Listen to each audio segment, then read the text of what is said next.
Assalamualaikum warahmatullahi wabarakatuh.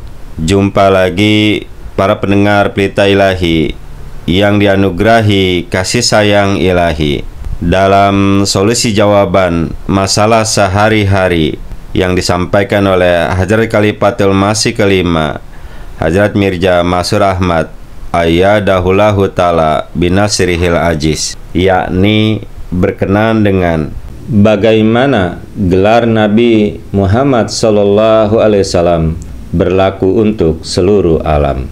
Ada seorang wanita dari Norwegia bertanya kepada Hazrat Amirul Mukminin Khalifatul Masih kelima Ayyadahullahu ta'ala binasrihil ajiz, yaitu bagaimana status Nabi Muhammad SAW rahmatul lil alamin akan terwujud bagi alam semesta yang tak terbatas ini. Akankah perwujudan ini terjadi sebelum hari kiamat, atau akankah sistem dunia dan akhirat dibangun kembali untuknya? Dan jika perwujudan ini terjadi melalui para malaikat, bagaimana status Nabi Muhammad SAW akan dibuktikan di dalamnya? Dalam suratnya tertanggal 14 April 2023, Hazrat Khalifatul Masih Al-Hamis Hazrat Mirza Masur Ahmad Ayyadahullahu ta'ala binasril ajiz telah memberikan jawaban sebagai berikut. Di dunia ini, manifestasi rahmat dan kasih sayang Nabi Muhammad SAW meluas ke semua jenis ciptaan Tuhan, kawan dan lawan, manusia dan hewan, dan bahkan flora dan mineral, pohon dan gunung, yang kisahnya memenuhi kitab-kitab hadis dan biografi Nabi di dalam sirah. Dan untuk memprestasikan rahmatnya di kehidupan yang akan datang, Allah Ta'ala telah memberinya izin untuk memberikan syafaat.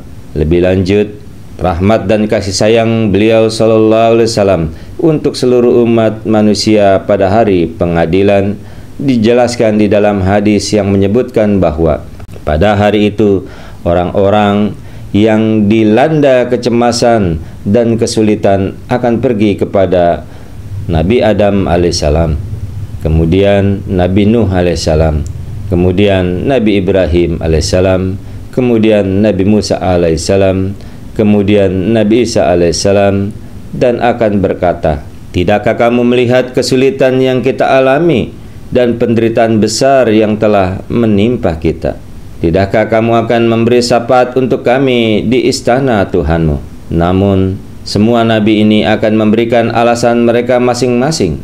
Kemudian orang-orang akan datang kepada Nabi Muhammad SAW, dan setelah melihat penderitaan mereka, Rasulullah SAW akan bersujud di hadapan Tuhannya, memuji dan memuliakannya, serta memberikan syafaat bagi mereka, membebaskan mereka dari penderitaan mereka. Terdapat di dalam hadis Bukhari.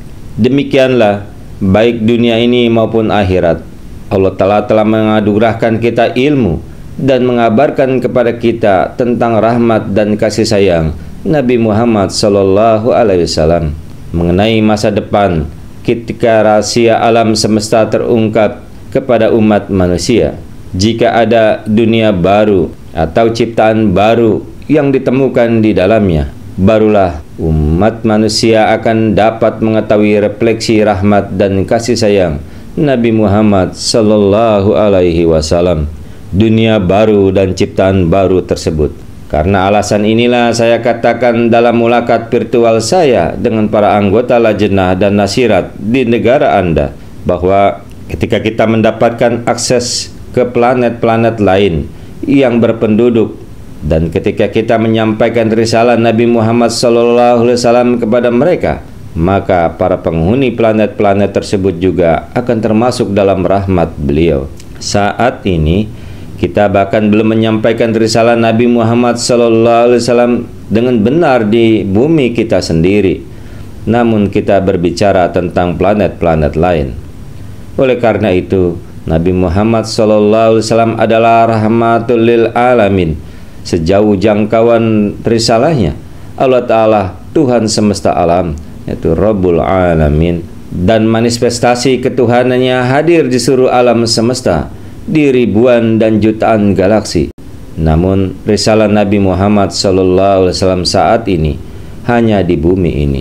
Dan ketika risalah beliau mencapai tempat-tempat lain, pantulan rahmat beliau Sallallahu Alaihi Wasallam juga akan dimulai di sana. Lebih lanjut, syariat yang dibawa Nabi Muhammad Sallallahu Alaihi Wasallam dalam satu hal juga merupakan manifestasi dari keberadaan beliau sebagai rahmatul lil alamin. Karena hukum yang sempurna dan abadi seperti itu belum pernah diberikan kepada nabi manapun sebelumnya, dan tidak akan pernah diberikan kepada siapapun hingga hari kiamat. Dan karena Allah Ta'ala sendiri telah mengambil tanggung jawab untuk melestarikan dan melindunginya, dimanapun ajaran yang tertuang dalam hukum ini menjangkau, seluruh makhluk akan terus merasakan rahmat Nabi Muhammad Sallallahu Alaihi Wasallam. Mengenai status Nabi Muhammad Sallallahu Alaihi Wasallam sebagai rahmatul lil alamin, Hadrat Masih Maud Salam dengan menyatakan hal yang sangat baik telah bersabda, Allah Ta'ala telah berfirman, hai Nabi, sesungguhnya kami telah mengutus engkau sebagai rahmat bagi seluruh alam. Keberadaannya sebagai rahmatul lil alamin, itu rahmat bagi seluruh alam, hanya dipahami dengan benar dalam kaitannya dengan sifat ilahi rahmaniyat, karena rahimiyat hanya khusus untuk satu alam, yaitu alam orang-orang yang beriman. Terdapat di dalam Ijazul Masih Ruhani Kajain jilid 18 halaman 118, catatan kaki. Jadi perbedaan antara sifat rahmaniyat dan rahimiyat adalah bahwa di bawah sifat rahmaniyat terdapat perlakuan kasih sayang yang ditujukan kepada manusia, hewan, makhluk darat dan udara, pepohonan, angin, gunung. Singkatnya, kepada benda apapun di alam semesta yang tidak ada hubungannya dengan perbuatan atau upaya apapun dari pihak ciptaan tersebut. Sebaliknya, kasih sayang itu mengalir tanpa imbalan apapun. Misalnya, demi umat manusia, Allah Ta'ala menciptakan bumi dan lingkungannya jutaan tahun sebelum penciptaan manusia itu sendiri. Atau Allah Ta'ala menciptakan rahim di dalam tubuh ibu, wadah tempat terjadinya penciptaannya. Sebaliknya, di bawah sifat rahimiyat terdapat rahmat yang merupakan hasil usaha atau perbuatan seseorang. Misalnya, ketika seseorang melakukan suatu kebaikan, Allah Ta'ala menurunkan rahmatnya sebagai balasannya.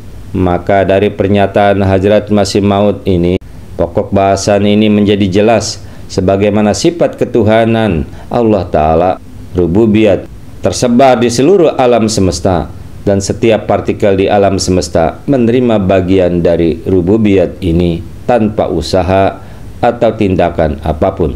Demikian pula rahmat Nabi Muhammad SAW juga meliputi seluruh alam, dimanapun manusia, makhluk darat atau udara, gunung, pohon, tumbuhan, atau mineral.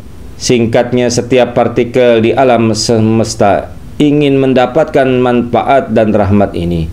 Ia dapat memperolehnya dengan sifat rahmaniyat beliau Sallallahu Alaihi Wasallam.